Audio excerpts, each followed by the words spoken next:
sorry. Sorry.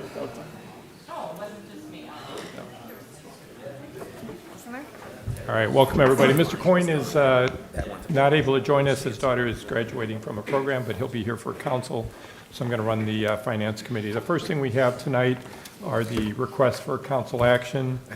23-123 budget amendments, 23-124 transfer request, cable TV fund, 23-125 increased PO number 23-692 for Huntington Bank Police, 23-126 increased PO 23-163 for Retzel and Andrus Law Department, 23-127 Community Corrections Grant Agreement, Muni Court, 23-128 2024 tax budget, 23-129 expenditure Courthouse Parking Garage Technology Engineering, 23-130 expenditure Courthouse Parking Garage Cianci Electric, and the final one is 23-131 MOU between the city, Uptown 35 LLC, or Uptown 13-5 LLC, and Medina County Development Corp. The first item tonight, I would like to welcome Mr. Shannon Ryan as the Director of the Medina County Public Transit, who is going to speak and then has a presentation for us as well. So, Mr. Ryan, welcome and thank you for being here tonight. Thank you very much for the opportunity.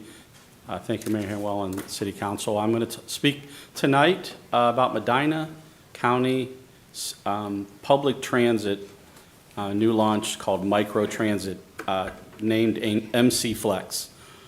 Medina County, for the most part, is a very large county that we cover, but there's 3 major cities in the county, as we all know: Wadsworth, Medina City, and Brunswick, and those cities have needs.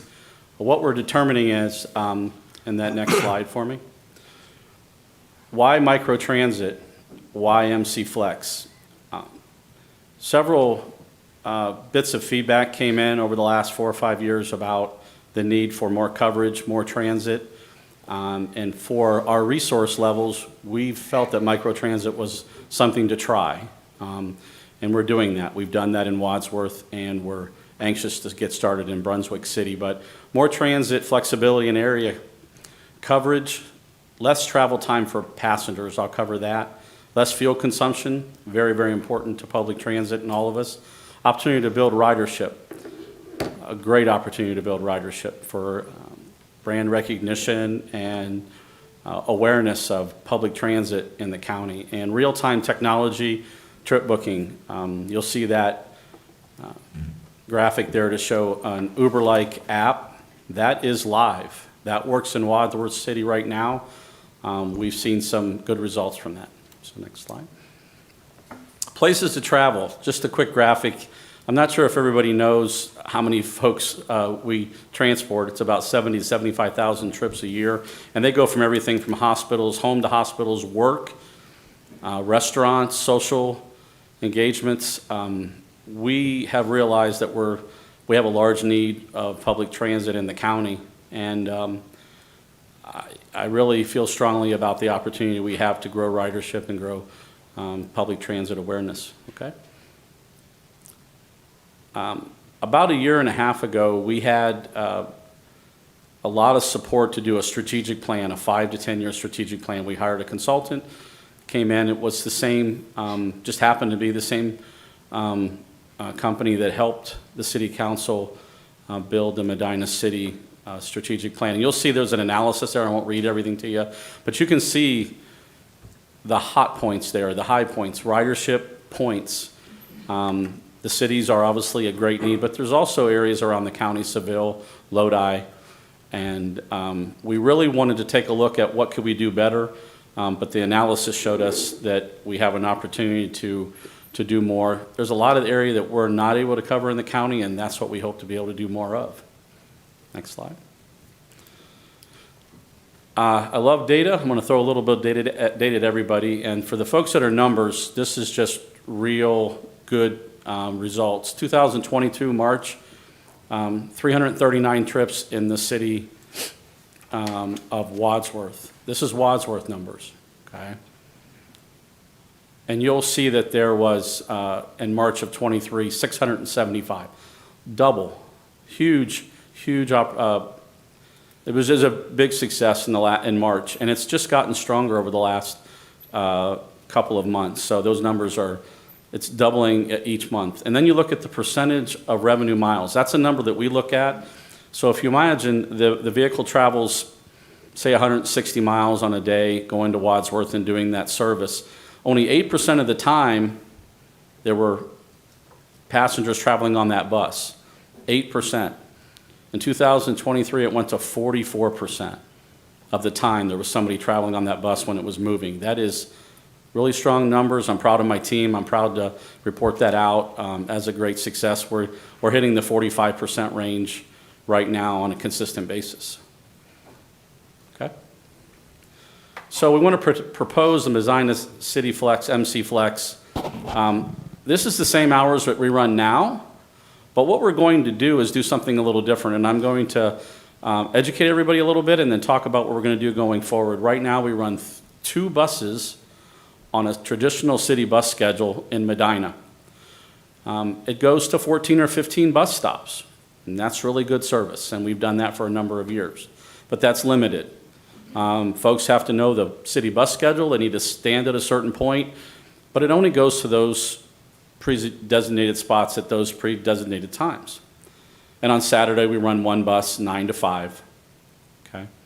What we plan to do is in that entire region there, and I was just speaking to the sheriff, Medina Police there about how much area we're going to cover. So I'm just going to ask you to broaden your minds. Imagine all the way down to 162, to Columbia Road, up to Fenn Road, and all the way out towards the hospitals, and then covering all the way to Fairlawn and 18 Express. What we're going to do is we're planning to have no scheduled city bus stops in Medina City. Instead, we're going to have a regional area coverage there in that entire region for the same fare it costs to ride currently. So essentially, I like to say it this way, everywhere is a bus stop. You're talking about including the Career Center, you're talking about Lake Road and all those businesses. You're talking about folks that want to get from the hospital. You also want to, we run the 18 Express all the way out to Fairlawn. We're going to go when we need to. We won't go when we don't have to, when there isn't anybody there. And all the way down to the county home in the very left corner, down by our neck of the woods. So this allows us to raise awareness, provide more area coverage in Medina City and around the area there. We feel that's going to increase ridership, very much in similarity that Wadsworth. We hope to see even more with these types of meetings and the word of mouth and the growth that we've had so far. So, spreading the word. I have some pamphlets back here. We're having meetings. We're putting things on social media. More public meetings will come. I will have many speaking events, I would imagine. But we're going to be distributing this out. The best way to do it is on our buses and at the centers and businesses across the regions of this area, so we're going to make sure. I love the face-to-face interaction and answering any questions, and anybody is welcome to jump in. This is really good news. The technology we have is allowing us to do that. As I mentioned, the mobile app, but folks can also call for those trips. Many folks call, and that's fine. We want to make sure everybody has an opportunity. So I have a couple boards on the left up here that, if he can go to that. We there? Yes. Okay. You'll see the board on the left there has Wadsworth colored in the green, and then you'll see those traditional city bus stops in Medina City. And you can see it's rather limited. It covers, but it only goes to those stops. So imagine that whole green area being covered, as I said, as what we call our MC Flex in Medina City. And up above there, you'll see Brunswick. Brunswick, we're planning on doing that later. We feel that will be even more beneficial to Brunswick residents. But Medina City, and then the board on the right shows the completed product where we're covering all those cities in green as regional areas. So in a nutshell, we have an opportunity to grow ridership. We've already done it at Wadsworth. We've proven it.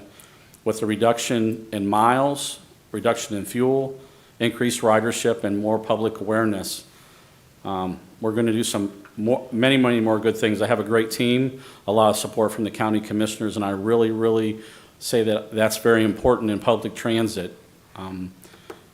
We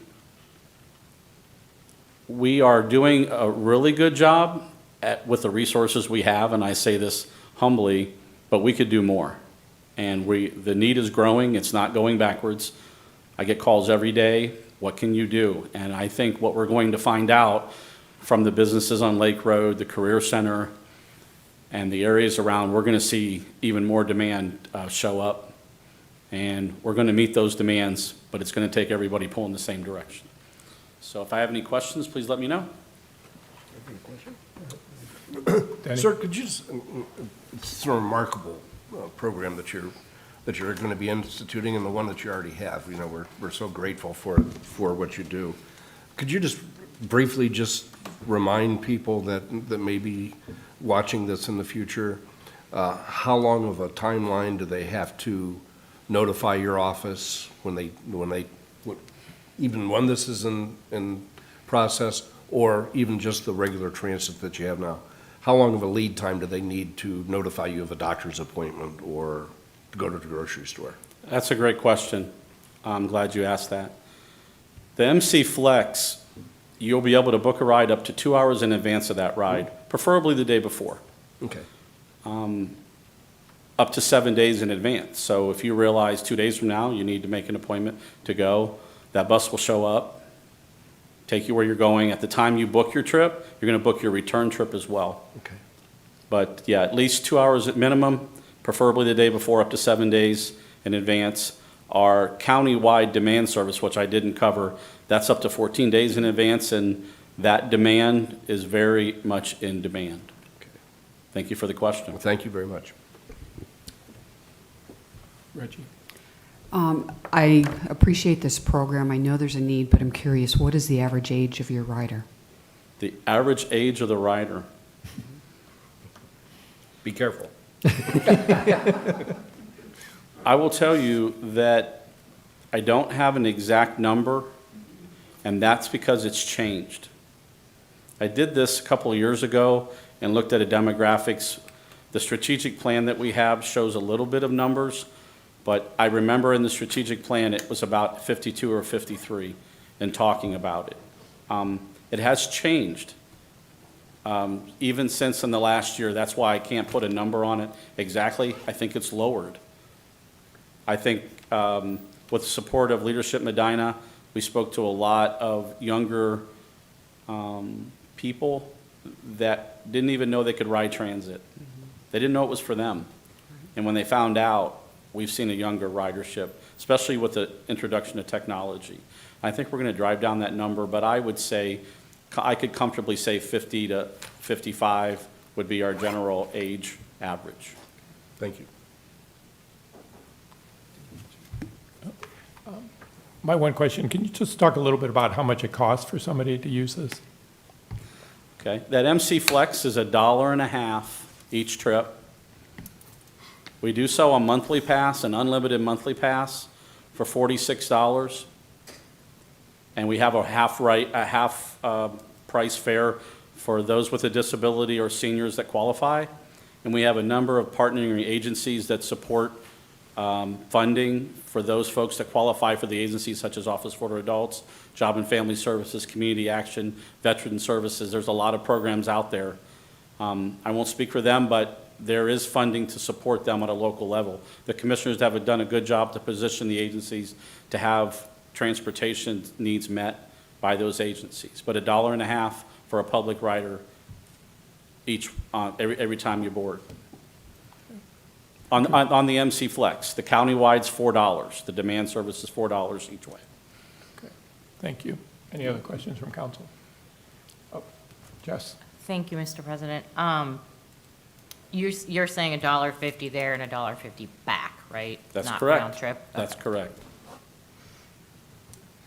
Cost beneficial to the customer, allows us to meet some of the needs, but most of our funding, as you well know, comes from other sources. Got it.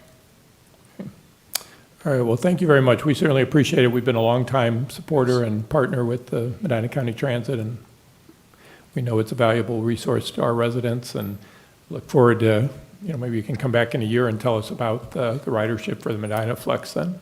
Thank you very much for the opportunity. I appreciate your time. Appreciate you being here tonight. Thank you. Okay.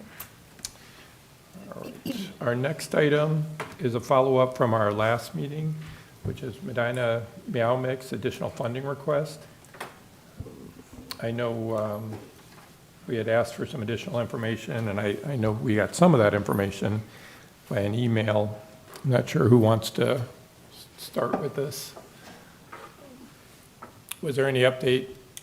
She emailed you the numbers. Right, yeah. Well, I did see for the fundraisers. Right. Yes. Is there anybody here tonight that wanted to talk or add anything additional? I would like to speak.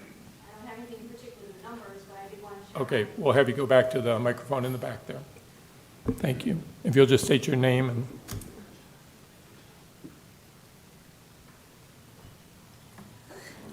My name's Julie Flom. And yeah, Carrie is not here with us today, but she's got follow-ups on the numbers. I do believe she sent all the information over to you that was requested. But I did want to just speak for a second because I myself am one of the 2 regular trappers that works with Medina Meow Fix. So I am actually the one that's out in the field and in the bushes and in my car and eating dinner on people's porches and making friends of all these people that I meet that need help.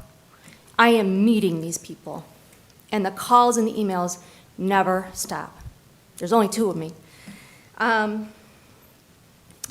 It goes to say I have a full-time job, I have responsibilities just like everybody else, but I do find this important work. I do wonder what would happen if we didn't exist.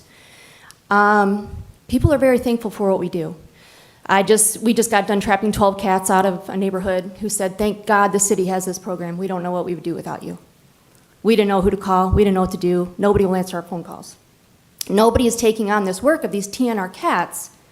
So what's going to happen? Our shelter's going to be overrun. I don't know. I don't know what's going to happen. I will tell you, we're pulling in cats that have been poisoned. We're pulling in cats that have been shot from trailer parks, from neighborhoods. So people are taking care of it on their own, which I guess is an option. I do want to say, I meet a lot of people that live in the city that are thankful for what we do. We get thank you cards, we get letters, we get donations. So yes, we do get donations, but a lot of these people don't have the funding. I'll tell you, we're trapping at our local factories. Our Medina local factories. What would happen if we didn't exist? We're trapping at an industrial parkway on East Smith. If we didn't exist, I don't know what would happen. And in fact, a couple months ago, I just got done pulling 7 cats out of a Medina city maintenance garage. So again, if we didn't exist, who's taking these calls? We know TNR works. We know it works. We proved it. It just depends on whether you think it's a priority or not. So, Carrie's Carrie, right? And we've made headway, and we've made a difference, and we've got the numbers to show it. If we pull back and let it go, we're going to end up right back where we were. And these people are going to start poisoning the cats again, shooting the cats again. We see it. We deal with it. We see it. I'm not lying. But yeah, I'm out there. I see it. I work with these people Sunday, Mondays, and Tuesdays. And other days of the week if I can get out there early and help set up traps. But I'm out there talking to these people, and they need us. They do. Thank you. Thank you. Mr. Simpson? Thank you very much for your comments, ma'am. I did, at the last meeting, ask Carrie, and she did provide the fundraiser amounts of money that, which was impressive by itself. And I think everybody here appreciates what you do. But I specifically requested numbers on funding from other municipalities, townships, and villages. And I know that she gave us numbers for just the city of Medina, the trappings that you did there, and we appreciate that. But in fairness to our voters, or not our voters, our residents, our taxpayers, I need some figures for other municipalities, cities, villages, and townships that, I think she provided that. So far. Wadsworth proposed 10. They're still doing paperwork. They haven't actually made it available yet. But those are the two municipalities that have stepped forward. okay. Thank you. Are there any, oh, Jess? Thank you, Mr. President. I just have a question, I guess, for the room at large, and since we have everyone in the same room, it's been debated back and forth, the SPCA's role in taking care of feral cats. So I guess the question I have, to anyone who's able to answer it, what is the SPCA policy on feral cats? Do they accept feral cats? Do they only take kittens?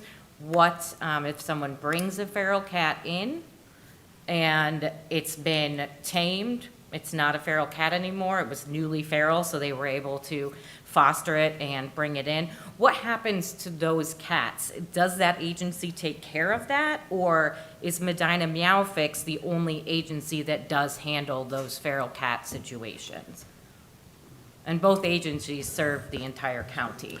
Yeah. So I'm sorry, Joe. Go ahead, no. Yeah, I Hub figured that would be Marquis. the best person to ask. Hub Marquis is here from the SPCA along with their executive director, Ashley. So if you all, Perfect. I'm sorry? Oh, I just said Oh, okay. perfect. If you all could go back to the microphone for us, just because we're recording this, please.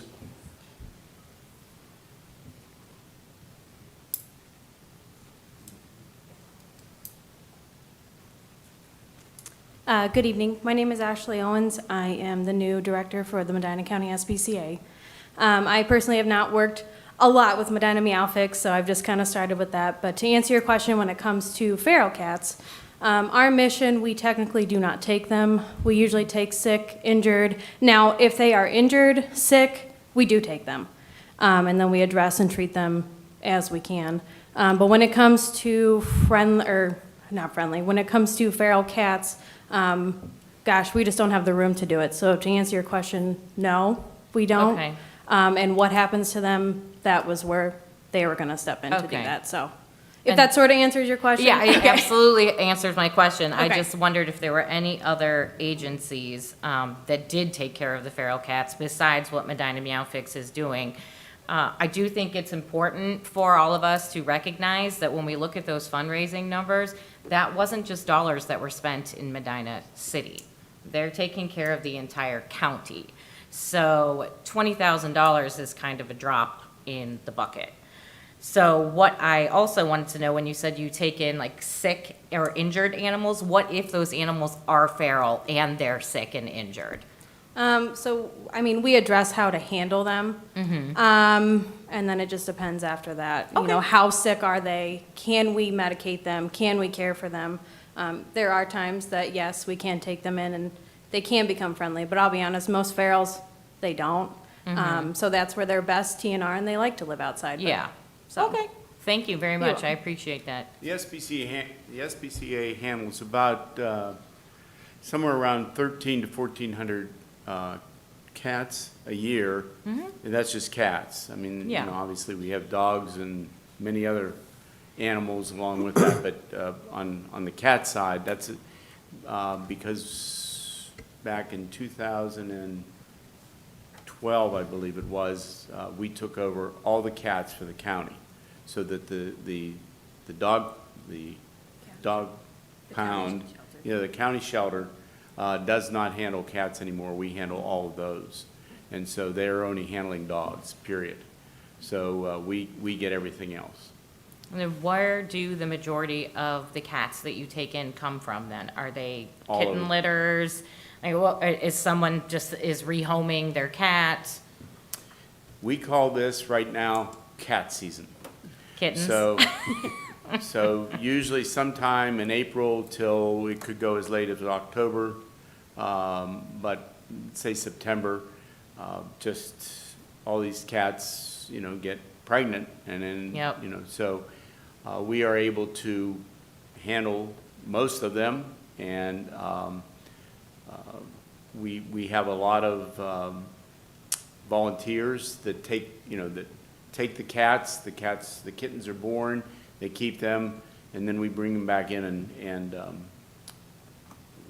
We spay and neuter them and then find them homes, but a lot of foster based on that too, so. Okay, thank you very much. You're welcome. Oh, I'm sorry. Mr. Lamb? So the 1,300 cats that you just referenced, that's countywide, that is correct. correct? And does the SPCA have people that work there that get paid? Absolutely. Okay, thank you. Right. The only question I had for the both of you is, if I called and said, there's a cat, seems friendly, I don't know, but there's a cat that looks pregnant and it's wandering my neighborhood, do you come pick it up? Typically no, but we do offer a trap.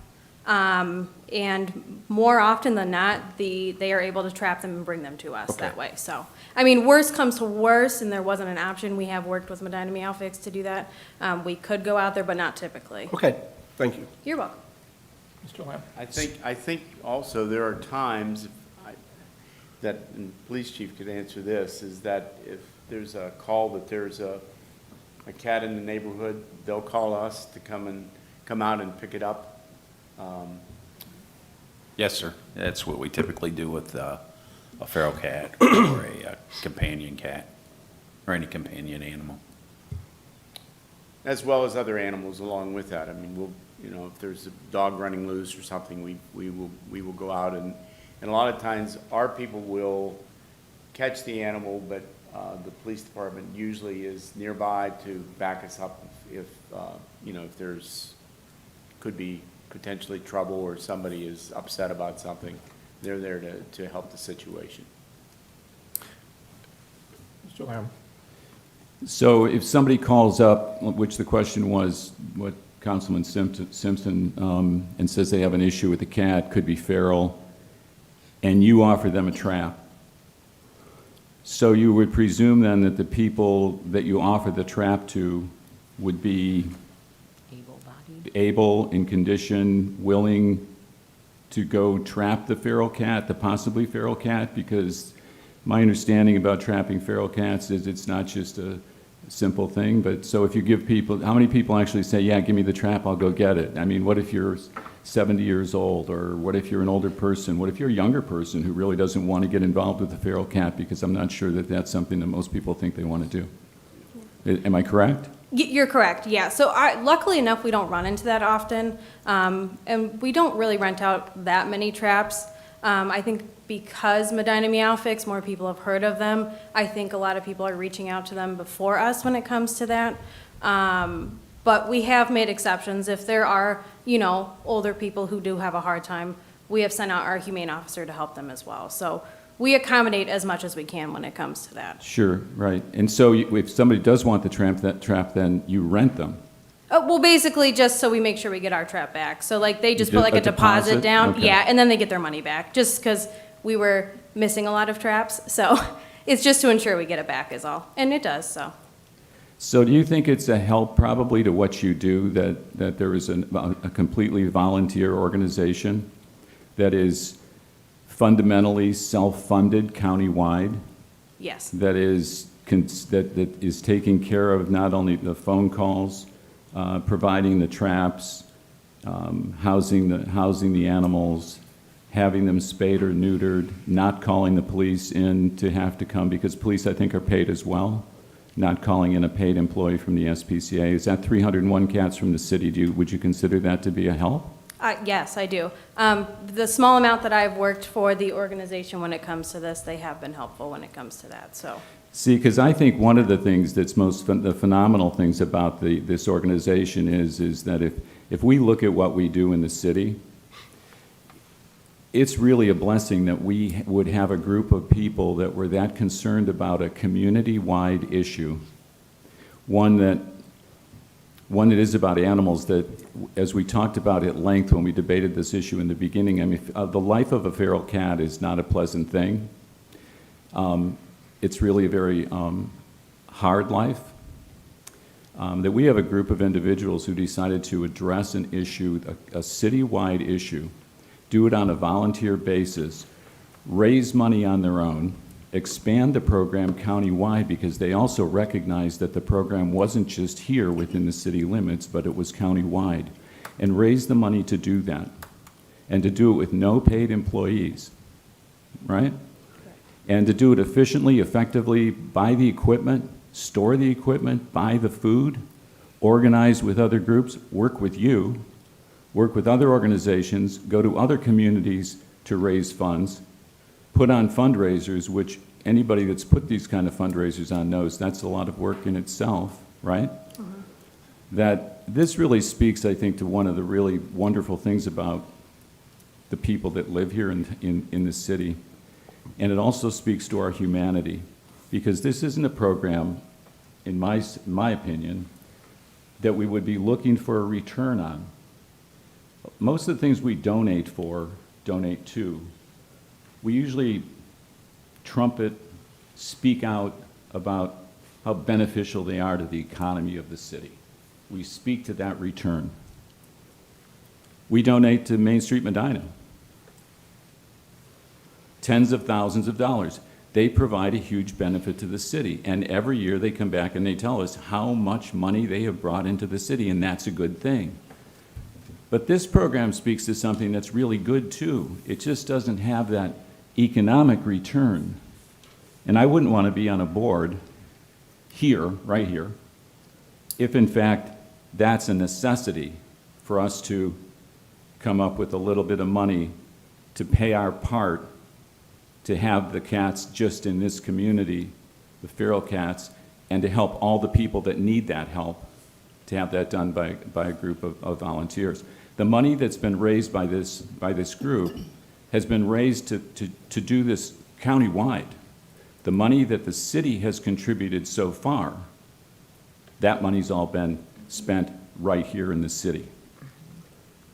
So, in my opinion, this would be a program that, with the request for $10,000, we might be willing to give more than $10,000, because this is the kind of things that we would want to come up out of the grassroots of the community to help us provide service to people in this town that clearly in the years previously, which you proved, that service was not being provided. Nobody else was going to do that.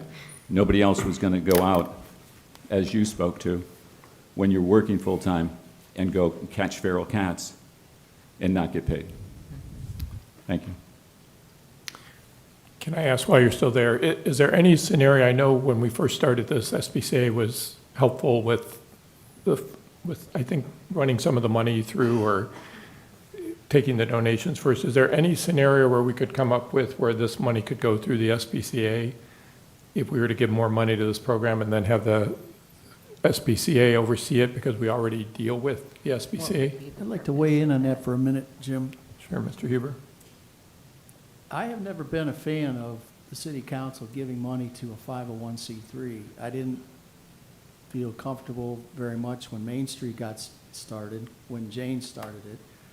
We benefited from that, but the problem you get into, a 501c3 is basically means you can take a tax deduction. It's an IRS issue. A group from a 501c3 is nothing different than an individual coming to you and saying, I've got a good program, please give me money. And the problem from a lawyer's point of view is this is taxpayer money, and you're supposed to have a criteria by which you decide what individual you're going to give money to, or what group you're going to give money to, and what group you're not going to give money to. So when we did this through the SPCA, I was very comfortable because the SPCA is a quasi-governmental entity. They actually have prosecutorial authority. And if they work out an arrangement with Medina Meow-Fix, we don't get into this problem where we're giving money to a group that's basically a group of private individuals. Because if you give to one and you don't give to another, and you don't have a criteria as to who you're doing this to, and the one you don't give to decide to file a taxpayer claim, which they can, we get into a corner. And so you talk to any law director for a city, that's an issue. Now, you're a charter municipality, you can do it if you decide to, but if you had to defend this at some point, becomes a question. So for me, I really would prefer if we could work this through the SPCA, because we don't get into those problems I just described. And the SPCA is a quasi-governmental entity. It would seem to me that the mission is similar enough that these two groups can work together so that they benefit. And I think that's where I was heading with the question, only because we already are using the SPCA for services for the city. If we know that if this money's going to go to cats in the city, could we not, when you get the call, you can refer them over, and then, we can figure out an amount that I think Carrie's got a pretty good handle on how much each one of these situations cost. And then she could have that money pulled from the pot of money we're already giving to the SPCA. I'm just trying to figure out a way that we Yeah, I would could. be in favor of that. I don't understand. I have a question. Mr. Lamb? Did you bring this up last year, Mr. Huber? I talked to the mayor about it, but the decision was to give the money to the SPCA, which again is a quasi-governmental entity. We don't have the same issues doing that. How long have we given money to Main Street Medina? A long time, and I've never been a fan of that. If we are giving money to Main Street Medina and the issue has never been raised, and we give them, Oh, it's been raised plenty, Bill. I mean, Okay, when but it it's- started, there was a lot of conversation about it. I was- think that the differentiation is that they become so tied to us that we might be able to, if we had to defend that, be able to defend it. so we Because need we to be have- tied to the group? What, politically or friendly, or what is that? Well, we've had people from the administration involved with what they're doing so directly that if I had to defend that, I would try to, but I can tell you that it is a problem. And I brought it up when it started, and we do it. We haven't been sued, but I'm not going to not bring it up because it is not something that is easy to defend if we ever get into a corner, in my opinion.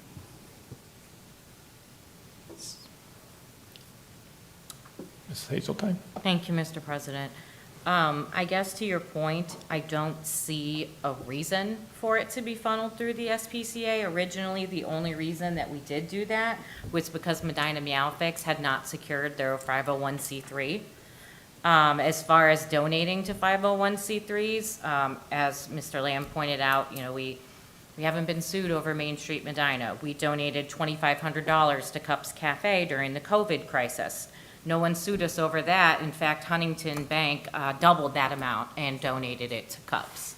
So the city providing funds for these 501c3s, and as far as the criteria for that, I would say, is it a benefit for the community as a whole? Yes, all of those things do. What are we up to donation-wise for the SPCA? It's currently around $20,000, I think? I believe that is the amount. Yes. SPCA 10, Oh, 10. or no, No, it's 20. It's No. definitely not No, 10. no, it's not that. We've given them a cost of living starting at 8,500, going up to, we're around 12, 13 right now. But I could double check that later, but Okay. it's not 20. Okay. And that covered 1,300 cats countywide. We don't have numbers on cats citywide, but those were not feral cats either. So my concern about funneling through it, when we've given 501c3s money before, they're not quasi-governmental agencies, just because people like, we have members of our administration that are on the Main Street Medina board. I do not think that makes Main Street Medina a quasi-governmental organization. No offense, Angela. I just don't think it's a government thing. But the process would be infinitely easier for everyone involved if we just donated directly to the 501c3.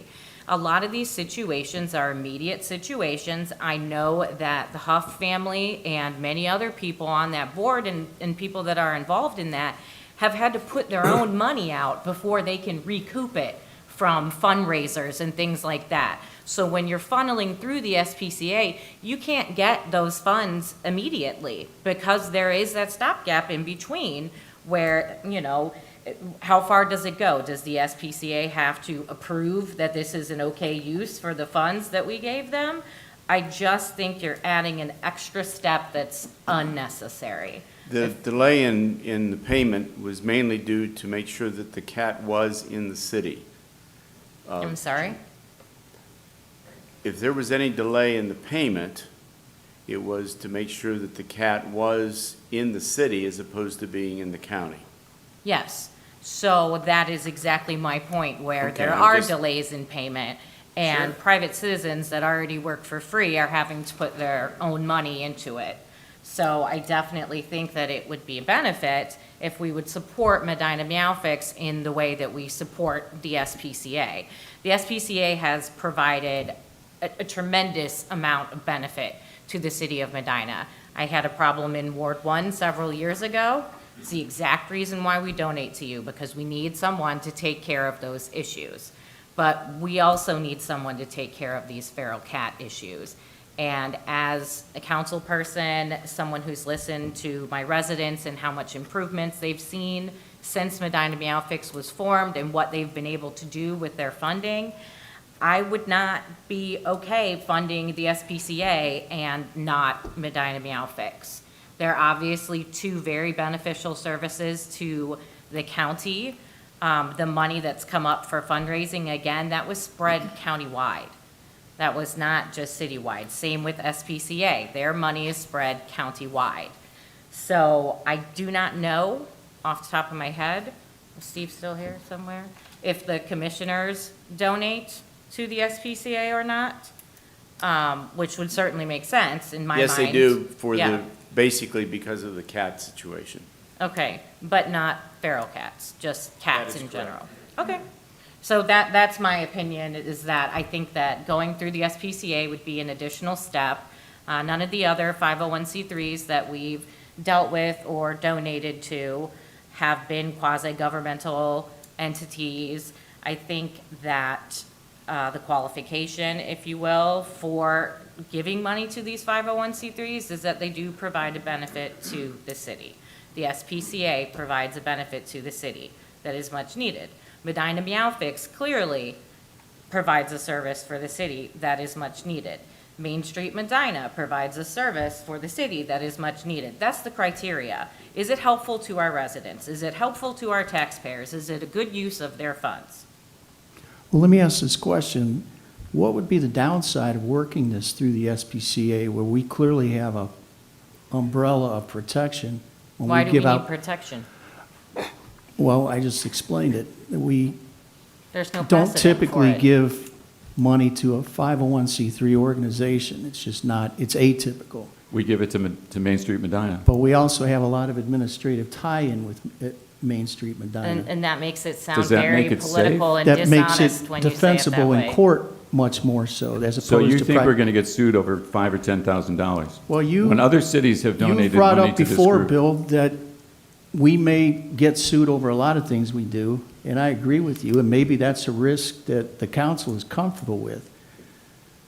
And if you are, you are. I think But we're I'm your helping lawyer, more than and we're I'm hurting. telling you, this is problematic. You ask any law director, and it's an issue. And so I'm going to tell you about it, and then you decide what you want to do or what you think is right, which is your job. My recommendation would be to, since they're closely related, what would be the downside of working this out through the SPCA? The delay in funds. Well, when I was told, because I've been called 4 or 5 times this year about that, it's the SPCA complaining that they're not getting the records they need to figure out where these cats came from.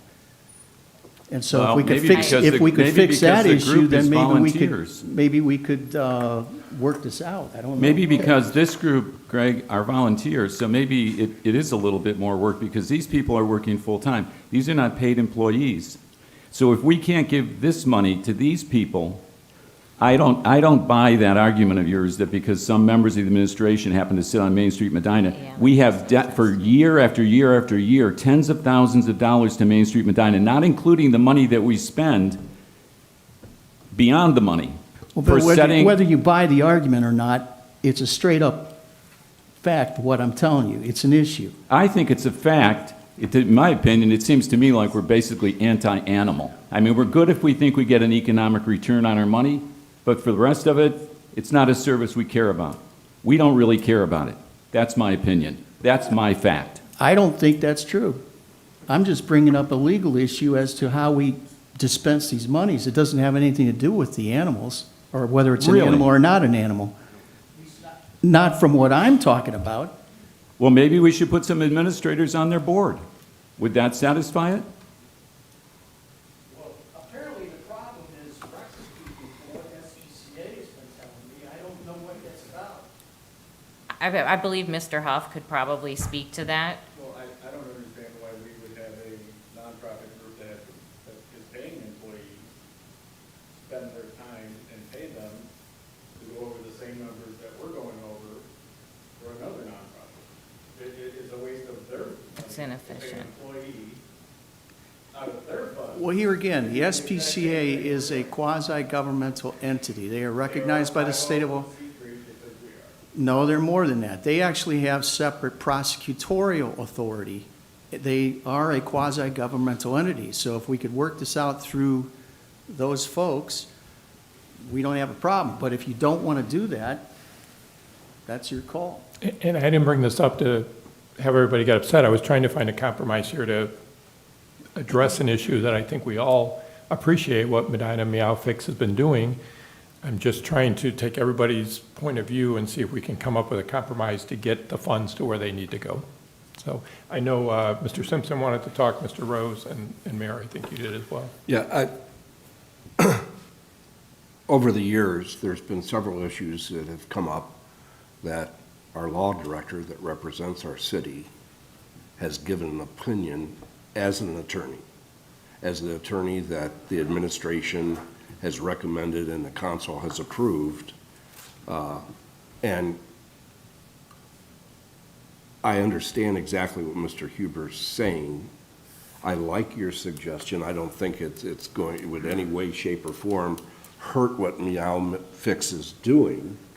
It may be a burden to the SPCA, but if that could be working, and again, we do a lot of things that we could get sued over, whether it be right or wrong, we can get sued for any reason whatsoever. But when our law director, who this board approved the recommendation from the administration to hire, and he's recommending that Jim's suggestion may be a solution, even if the SPCA took it over, it's not going to prevent somebody from suing us or the SCPA or Meow Fix. There's nothing that's going to prevent that. But if it is somewhat, as Mr. Huber described, an umbrella that he could defend as a quasi-governmental agency, I would support that. If there's a way that it could be done. I totally 100% support the Meow Fix and everything that your organization has done. But I'm also, me personally, if our law director has said this would be a much better scenario for the city, I would have to vote in that direction. Thank you. Mr. Rose. Thank you, Mr. Schultz. I think the problem has already been stated why the recommended course of action is through the SPCA, and it's plainly the Medina Meow Fix is a group of volunteers. They don't have process and procedure around everything they have to do. For our dollars, to be sure that our dollars are being spent properly, there is a certain requirement for that to happen to reduce the possibilities. And until Medina Meow Fix gets their processes and procedures squared away and in line so that we know that you spent X for this and Y for that, and doesn't go through, then it won't have to go through a procedure to be followed. But I agree with Mr. Huber. The SPCA has done a good job of protecting the city dollars. to making sure that the city dollars were going to the city. And until enough proof that we can unequivocally rely on Medina Biofics for their paperwork and everything that they're doing, because we do have some history of some questionable behaviors. And I'll just leave it at that. Okay, Jared? I don't understand that. Okay, Comment. get ready. We do have some history of some questionable behaviors, and I'm just going to leave it at that right now. Okay, But I don't understand. Okay, I will vote, if I vote in favor of it, it will be only with going through the SPCA, if the SPCA agrees. thank you, Mr. President. Mr. Hanwell? Mayor Hanwell? Thank you, Mr. President. I just want to clarify, because Jess, with all due respect, you said it a couple times. The SPCA is a county-wide organization Yes. handling animal complaints. The money the city gives the SPCA stays solely within the city of Medina, and they give the city of Medina a very comprehensive list, which you all have seen year after year after year, that this address, not in the city of Medina, this address on this street in the city, they may have taken a mother and 5 kittens, they may have taken a cat, a dog, and 4 bunnies. It's very, very comprehensive. That's what's justifying the money that the city is investing in the SPCA, and the fact that they're providing a service that we don't have an animal control officer to do. I just want the public to understand that. I believe that is what I stated when I mentioned the problem in Ward 1, and that they had done a tremendous job, and they had done that's exactly the reason why we fund them, because they do those things for the community.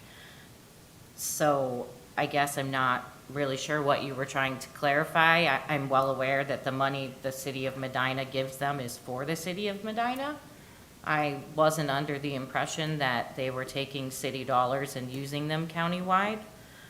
I was just stating that, that they're both providing services countywide, and we give money to both of them to provide those services in our city. And clearly, there is a gap in services that Medina Meowfix is fixing, no pun intended, for free. So I feel we should invest some dollars into that effort, because they are providing a service just as the SPCA does to us. They're filling a gap where the SPCA is overrun and can't handle that. So as elected officials that are beholden to our residents, they're telling us it's a problem, and we provide a solution. We invest in things that help the community. And I think that both the SPCA and Medina Meowfix are 2 key parts to investing into our neighborhoods. They both make a huge difference. The house in Ward 1, I don't know what else we would have done if we didn't have the SPCA. But then again, the trailer parks, like the ones in Councilman Shields' ward, I mean, they're overrun. And I'm sure, Mr. Shields, you're well aware of the cats that are in Ward 4. So I don't think that, it would be I feel it would be a good use of taxpayer dollars. As far as going through the SPCA, logically, I don't think it makes a lot of sense, but I'm not an attorney, and Mr. Huber is. So if he feels more comfortable, and that's the way that we have to vote in order to get these funds to this nonprofit organization that's doing such great work, then I guess that's what we have to do. But I'm just stating that I think it's adding an extra step that's unnecessary. Yes, Mr. Lamb? I was actually. I know. Mr. Lamb? I don't know, I guess a couple things. And then I guess we won't belabor this any longer, because it seems like we are a group of people that are simply belaboring Yes. an issue that has already been decided somewhere. But it seems odd to me that we have a countywide organization that we have always praised for their work, because they save us an incredible amount of money, because we don't want hire people to do what the SPCA does, and we would have to do that. We have worked with you, Councilman Rose has worked with you in order to keep track of where the animals come from, keep track of the expenses. But it seems odd to me then that we have a group of citizens who entirely on their own recognized a problem that they wanted to deal with and have continued to deal with it, and they've gotten funds from other communities that probably have law directors as well, but they have gotten funds from other communities.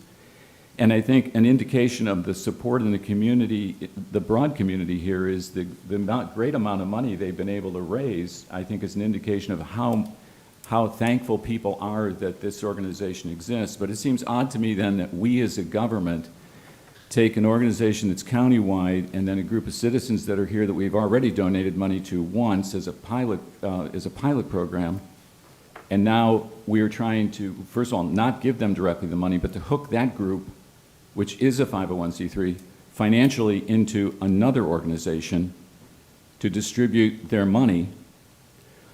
And to go back to Main Street, which is an organization that we know the benefit of, but that's a return we get economically, so we can see that return, and we like that money. But we've never raised that question simply because some administrators sit on the board. And so, as I said earlier, I guess an easier way to deal with this would be, when we pay these administrators, put a couple of them on this board, and maybe that would help solve the question. But to me, the larger thing is this. Councilman Rose, I think you mentioned that there's been these behaviors, but you didn't say what they were. And here's a group of people that are volunteering to support the community, and what do they get from us? We have heard about some of your behaviors. A while back, I worked with about 40 people to try to dissuade the city from a program to bring lethal weapons into the city to shoot deer. Now, that would have been a great place to kind of hook those 40 people in to become part of the help in the city, to want to be on other committees, to understand what the city does, contribute to us. But that experience, none of those people want to come back to the city. None of them want to vote for any of you. None of them, they've told me they would never come back here, not after the way they were treated.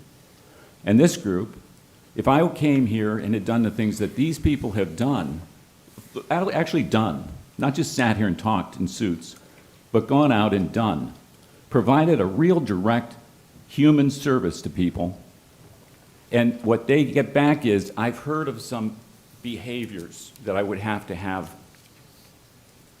corrected before I give you any money, I would absolutely be through. I'd say, okay, like the 40 people I worked with on the deer issue, I'd say, I've had enough of this city, I'm not coming back. I love Medina, but I wish I never knew what went on inside this space. Well, Bill, your idea of putting administrators on the board is not a bad idea. That's another alternative that gives, I mean, I've looked at Main Street Medina pretty closely, especially early on, with other law directors. If we put administrators on the Meow Fix board and involve administration with that board and involve administration with the record keeping, that probably makes a big difference in trying to justify giving money directly to this organization. So that's another alternative that is a possibility. Thank you. Okay, that's another, that's a new idea tonight. I guess I'm not sure if we're ready to vote or whether we want to look into that option and bring it back in 2 weeks. Mr. Chairman, I would recommend we do that. Table it for review and come back in 2 weeks. I would recommend that we just vote on it. I mean, how long is this, when was this turned in? A long time ago.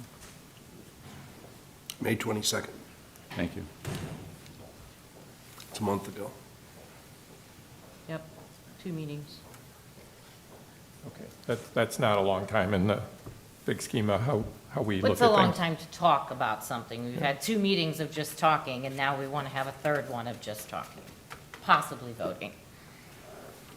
to me, that's not necessarily the most efficient use of our time to continue discussing something that I feel a lot of people have already decided, regardless of any new ideas that have been brought in.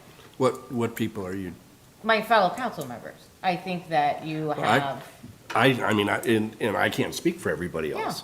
I've said 100 times, I support Medina Meow Fix. I support them 100%. But I didn't get the questions answered. Carrie, the last time she said that Wadsworth had said that they were to give money, but they haven't gave it yet. Rittman, who's only a small portion of it is in our county, they're the only other entity that has given money. So I don't think I was wrong by saying, show us, the communities that you went to and whether they're going to approve funding or disapprove funding. I think that's important for me, not for the other members, for me, to make a decision, because when it was first brought up, it was going to be a pilot program, and they were going to be self-sufficient, and they have worked their butts off doing fundraisers, and I appreciate that. I said that Mr. Huber, in my opinion, his comments held a lot for me, and I thought Jim's suggestion made a lot of sense. And then Bill come up with the other suggestion of putting administration members on their board, and that could be an option. So I'm willing to look at that. It's not that I don't want to give the $10,000. I want to make sure that I'm doing the right thing. And if Mr. Huber said that Bill's suggestion makes sense also, or Jim's suggestion, I think that that's something that we should look at. And if it means discussing it one more time, I don't think that's a slam towards Medina Meow Mix or the SCPA. I just, the deer issue, as Mr. Lamb's brought up, I feel bad that, those 40 people don't want anything to do with the city, but we spent several meetings discussing it, and I was at the majority of them. I didn't witness any council members being derogatory or mean to those people. Really? I didn't, Bill. Maybe I'm wrong, but in my opinion, I didn't see that. But that's not the discussion here. I mean, I appreciate your opinion. I feel bad that those people don't want anything to do with the city anymore. But a totally different, and we talked about the bow hunting for a long time, so to say that. too many times. Well, okay. But I think, since this is just now a month in discussion, I don't see anything wrong with all of us considering Jim, Bill's, and those suggestions. I don't know if there's anybody here, like I said, we both have all said that we respect Medina Meow Fix and Medina SCPA. So I'm willing to table it till the next meeting. Mr. President? I can personally... I was going to say, I'll let Mr. Coyne take over since he's here. Sorry. One of you?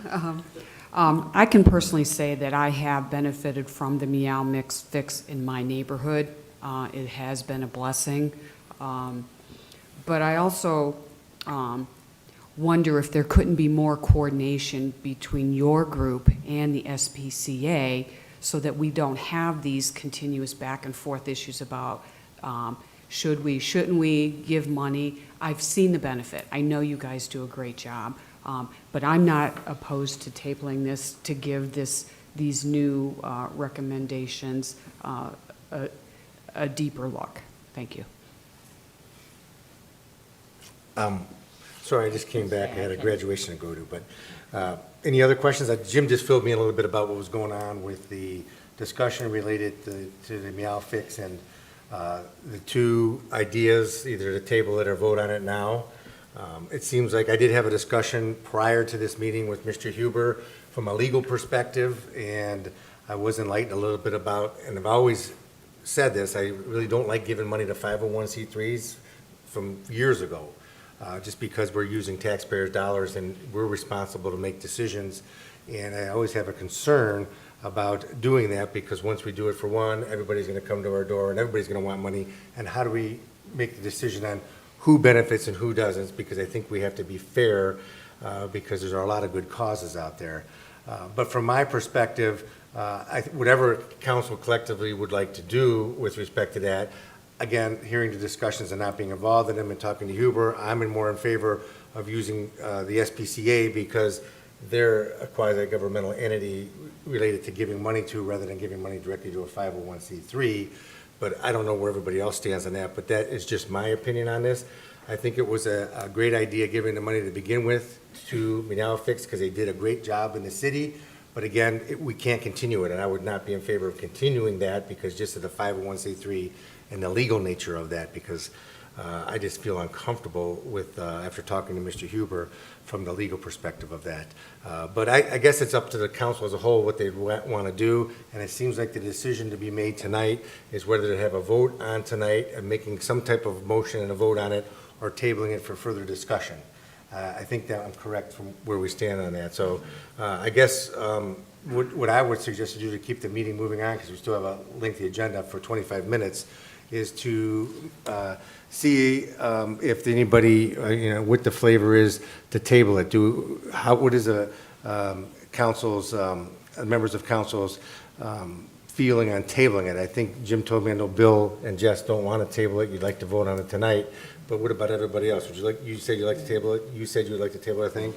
I'd like to continue working on it and And table. Paul, would you, Doesn't matter to me either way, either way? either way. So just coming in, it seemed, the question is you want to have a workable solution. So if I guess I'm the deciding vote, I would rather table it to make a determination if somebody really can solve a problem and if we can use the SPCA. Otherwise, if we voted on it tonight, I don't know what would happen, to be honest with you. And I don't think we want to make a decision based upon, the information, have it just fail, if that's what you want to do. Mr. Lamb? I have a question. You have brought up numerous times when we have discussed this and previously the same thing, that if we give money to one 50C3, there's all these other 50C3s that you say are going to come out of the woodwork and want money. Who has come out of the woodwork and asked us, what is that based on? I think since I've been involved, I believe at the Board of Control, we had a few come up that suggested that they wanted additional funds, and I was always kind of hesitant to do that. But right now, off the top of my head, I can't give you the names, but I could probably get the names who we had the Board of Control and use them for true 501c3s that are not quasi-governmental 501c3s. Like, for example, SPCA, they're strictly 501c3s on their own. Okay, so overall, you're saying over all these years, you're saying somehow these things have come up? All these things that you're saying. There's been discussions. I've Right. been approached. So the things that you're talking about are going to come out of the woodwork, which makes it sound to an audience like there is a tidal wave of people that want to come out. I And do- on the I do other not know hand, that. have we not voted to give money to Main Street Medina?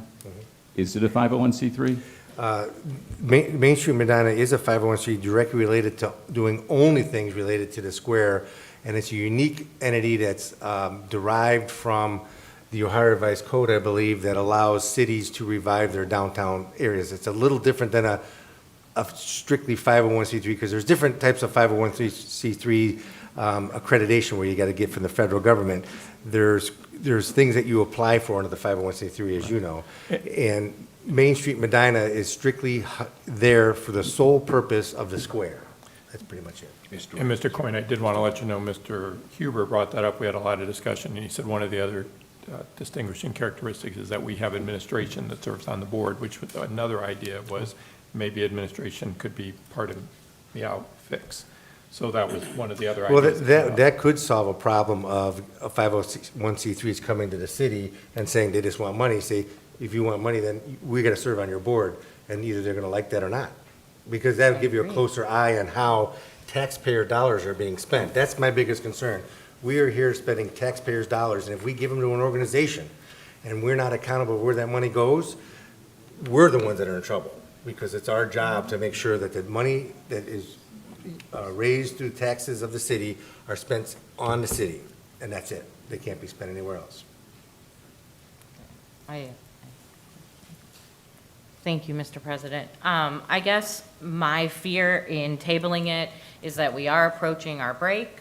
That will make it longer and longer. So if we do decide to move it, which we will, to table it and discuss perhaps at the next finance meeting, can we exercise our right to put in an emergency clause and move it directly to council so that we don't have to wait until after the break is over? That could be, anything could be done. It's up to the members of council, of course, to agree with that, meaning they're going to vote for the emergency clause, because they could say no, but. Okay. Yeah, anything could happen with regard to that. But I guess the larger question is, I mean, this is an organization that, if my understanding is correct, and knowing the filing from the state of Ohio that they made, there is some money there, according to the latest filing. Now, that was for 2022, I believe. It's countywide. Right, but that is a lot of, right, I mean, so the question that you're asking is if they slow down in the city, is that a bad thing? I don't know the answer to that question. If they what? If they slow down the trap, neuter, release in the city. I Oh, mean, if we don't fund them, they will stop, they will close. Carrie has already told me They will that. close for the city, but continue with the county. No, they won't have Well, our enough fu- funding. our This is what Carrie has told me directly. Oh, wait, hold it. You're saying that they're using city funds for county? No, Is that what I heard you say? I am not saying Well, then why that. would they close if they run out of money in the city? Yes, Paul. Because they're not getting money from anybody else either. They're not getting the support that they Well, need. I get it, I understand that, and I guess But the it will question be is, gone for everyone. which is okay with this, we're outside the city, that's fine with me, because we don't represent the No, people no, outside the it city. will be gone for the city and gone for everyone else. This benefit will be gone, and it's contingent upon our support. We are the ones who started the pilot program, and if we don't show support for it, however we do it, they're not going to have anything to show other cities. They're not going to Well, have they anything. have a great year of progress, and I think we were shown that they did a great job in the city. I think Well, we were we shown didn't that. get enough paperwork, is what we were discussing earlier. Okay. So there's a lot that seems to be lost in communication here. And, I respect the opinions of everyone up here, so if you're more comfortable tabling it, do you have a comment, Mr. Durham? Oh, okay. If everyone wants to table it and think about it, I respect that, I can understand that. But my fear, again, is the break. So regardless of how we do it, I would like to fund them. I would like, if we're going to table it and discuss it at the next meeting, I would ask that my colleagues support me in moving it forward with an emergency clause so that they don't get caught up in that Well, I break. guess the fear is if we want to vote on it now, I guess the fear is that I We would don't have. have to vote on It would it be a now. no vote and it would be out altogether right now. I Yeah. think that's what would happen. Yes, So I if that happened, that understand would that. be worse than tabling it. I understand So that. I think it's better to table it unless you really want to go through with it. No, I guess, when I spoke, I did not articulate the fact that the break was coming up and that it was a somewhat time-sensitive issue. As Mr. Marcus said, they call it cat season. It's clearly a time where the service is very greatly needed, according to, the SPCA and Medina Meow Fix. It's critical that the funds are there. Understood, but I'm hopeful from last year's progress that there are a lot less, kittens being born because of how many, I think it was like 300 of them. I would assume that we have a lot less population out there of new ones that need to be, trapped and neutered and released again. That's what the whole goal of the program is, I believe, so I think so. But hearing what everybody said, I guess we're going to table it and discuss it at the next finance meeting. Is that- I have a question. Yes, Bill. I still am concerned about Councilman Rose's comment that this is based on questionable behavior by Medina Meow Fix, because to me that sounds No, dubious. no, it wasn't Medina Meow Fix. Jared, What do you want Jared for? he's got something to put up. It's the behavior outside the organization of Ms. Huff standing on the corner of the square holding up, say no to the bow, or council's got to go. Well, that's Mr. Huff standing down there, Mr. Mr. Huff standing no, you wanted to know what the behaviors are. Okay. I think the- it's and then- unfair then to Mr. accuse okay. people of questionable behavior as a reason for whatever we're And then, doing. and then and- another Right to time, free Mr. Huff standing, giving public comment on a complete and total lie directed at me And then when he found out the truth, I'm still waiting for an apology. That never happened. So you've, okay, and that's fine. All right, And that's all right, fine. Miss- Okay, all right, so all right, those are Mr. the Rose. types of Sir, things sir, that sir, make sir, me no talking, question. sir, no Those talking, are the please. types of things that Paul. make me question your Paul, judgment. Paul, this is, you can talk this out, sir, no, we're gonna talk about this, this is not the forum to bring that up. So no more discussion about that, Bill. You're not gonna talk about that, right? I thought you told me that you can't tell anybody what they can say. Remember, we're independently elected? Right, but we're in a public meeting, and then if he starts doing discourse, I'm gonna have him removed. I'm looking at And you. I don't wanna do that. That's what I'm gonna do, right. So that's how. You it want to tell me not progresses. to talk? No, you could talk all you want, but you can't start accusing other council members I of didn't things. accuse anybody. What did I say? You said, Paul started saying, you No, specifically called Paul's name. specifically said, Yes. and I think it's only fair to know what does that mean if you accuse a group of questionable behavior. That was Okay. his public statement, and you Okay. weren't here. Okay, I apologize that I wasn't here. Thanks, At a I family take the event. apology. Yes. This is exactly what I said earlier. This is why people come here, want to help out, want to participate to do good, and then say they'll never come back because now they saw how the sausage is made and they don't want any part of it. Okay, thank you. So we're gonna table that for now, and we'll move on to the next one since we have 10 minutes to get to the rest of the agenda. So the next item on the agenda is going to be 23-123 budget amendments. And Keith, I think this is coming from you. Yeah, go ahead. All right, I'll try this, Mike. The first one is a transfer, which we're going to discuss in the next item. The others are all moving money around for grants. Okay, so this is 23, what is this one? 23-123. Yeah, 23-032, budget amendments. Yeah, Amendment 032, right? Yeah, correct. Do I have a motion? Move to approve. Second? All in favor? Aye. Opposed, motion carries. 23-124, fund transfer for the cable TV.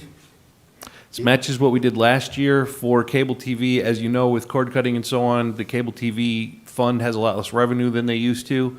And so this is the solution we kind of came up with to make up for that. We're bringing it back every year because this amount fluctuates. And if this is too much, too little, we may have to make a change, but this is what we're doing for now. Thank you. Okay, Move to approve. Second? all in favor? Aye. Opposed, motion carries. 23-125, increase PO 23-692 for Huntington Bank for the police department. Is this the chief or Keith? It's me. Okay. Thank you. You ready? Yep. Thank you, go Mr. President. This is an increase to original PO for our Huntington Bank card. Move to approve. Second? ahead. All in favor? Aye. Opposed, motion carries. And 23-126, increase PO 23-163, Retzel and Enders Law Department. Mr. Hubert? Attorney Brian Moore from Retzel and Andrus is drafting the settlement agreement with Olson Products and also drafting new agreements with a proposed operator at the airport, and we need some more money to pay him. Any questions? I'd have to abstain on this one, of course, because my employer is Retzel and Andrus. Move to approve. Second. Sorry. All in favor? Aye. Opposed? Abstentions? Aye. 23-127, Community Corrections Grant Agreement, CCA, for the Muni Court. Cindy? Hi. Thank you, Mr. President. This is just a renewal of the grant for starting July 1st, 2023 to go to June 30th, 2025. And there's emergency cause to this because the grant starts actually July 1st, and we just received the money. As every year it does. As it does, yes, sir. Move to approve with the emergency clause. Second, including the emergency clause. Any further discussion? All in favor? Aye. Opposed? Motion carries. 23-128, the 2024 tax budget. Keith? Thank you, Mr. President. This is the state process, first step of the budget process. We submit this to the county, and they use it to give us our revenue estimate, which is then the maximum amount that we can appropriate in each of these funds. The reason you don't have all the information here is because as we get closer to the middle of the year, I keep an update on these revenue estimates, and I want to make sure that those are as accurate as they can be when we turn them into the county. The expenditures on this are not actually controlling of expenditures anyway. They're just an estimate for the county, but they come from last year's 2024 plan numbers. Questions? Move to approve with the emergency clause. Second, including the emergency clause. All in favor? Aye. Opposed? Motion carries. 23-129, expenditure for the courthouse parking garage for technology engineer. Sergeant Zaremba? Thank you, Mr. President. This is one of several pieces of the puzzle to put camera system back in the parking garage behind Common Pleas Court. We had a system, that system's out of date, old, and did not cover the areas, a very small amount of cameras with coax cable. So we went into a joint effort with the county as our partner, and we'll be splitting the costs in this project, all phases of it. But this first one that you're specifically talking about is the actual 44 cameras, which are Cisco Meraki cameras. Questions? Move to approve. Second. All in favor? Aye. All opposed, motion carries. 23-130, expenditure for courthouse parking for, is it Yancey Electric? Yancey, I think, yes. Yancey? Okay. This is the second phase of that same project, and it's getting the conduit to all of the camera locations. I think currently there's only like 14 conduit runs there, so they've got quite a bit to do to get the other locations throughout that three-story garage. Questions? Move to approve. Second. All in favor? Aye. All opposed, motion carries. 23-131, a MOU between the city, Uptown 13-5 LLC and MCDC. Andrew? Thank you, Mr. President. This is a request to authorize the mayor and a memorandum of understanding with Uptown 13-5 LLC, which is formerly Liberty View LLC, the City of Medina and the Medina City Development Corporation for infrastructure improvements to be made by the city and the developer listed in Exhibit B in your packet. The request is being made due to an entity and name change for the developer of the mixed-use project on West Liberty Street. The agreement is subject to the law director's approval. Thank you. Thank you, and I believe we've already approved this MOU under a different name, and the only change, as you mentioned, is the name itself. So I think in order to have this project continue to move forward at the pace we want it to move forward, and I think the deadline is like August 15th to have everything signed. I think that, I think we're going to try to move this through and vote on it, of course, on council at the next meeting, so then it could get signed and approved with the emergency clause, so it could be signed by the developer, because we've already approved it once, and all we're doing is approving a change in the name, but we have to go through the process to do that, so we just didn't want any more delays on it to do that, so. And Kimberly did not request emergency clause, but it may be appropriate in this case. Correct, and I think I spoke with her about this a little bit, because we've already approved it once through council, and now we're doing it again.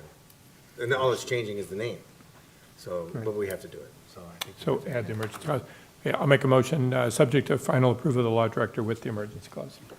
Second, including the emergency clause. Any further discussion? All in favor? Aye. All opposed? Motion carries. All right, we have 5 minutes. Mr. President? Oh, One yes. more thing. Yes, Mrs. Rumba. I need the emergency clause on both of those items to get the cameras ordered Oh, you do? and get the project going before you guys have break. Oh, I see how Those you were go. not listed on there as emergency. I know. They were not listed, okay, so I guess we have to go back to, I think, what number was it? You got that? Item 10 and 11. 129 and 130. 130. So let's go back on 23-129, expenditure for courthouse parking garage technology. Is there a motion to add the emergency clause? Move to approve adding the emergency clause. Second, add in the emergency clause. All in favor? Aye. Opposed, motion carries. And 23-130, expenditure for courthouse parking garage for the Cianci Electric. Is there a motion? Move to approve to amend to add the emergency clause. I second will include adding the emergency clause. All in favor? Aye. Opposed, motion carries. Thank you. Thank you. A little bit delayed, but Gotcha. we understand. All right, we have 5 minutes.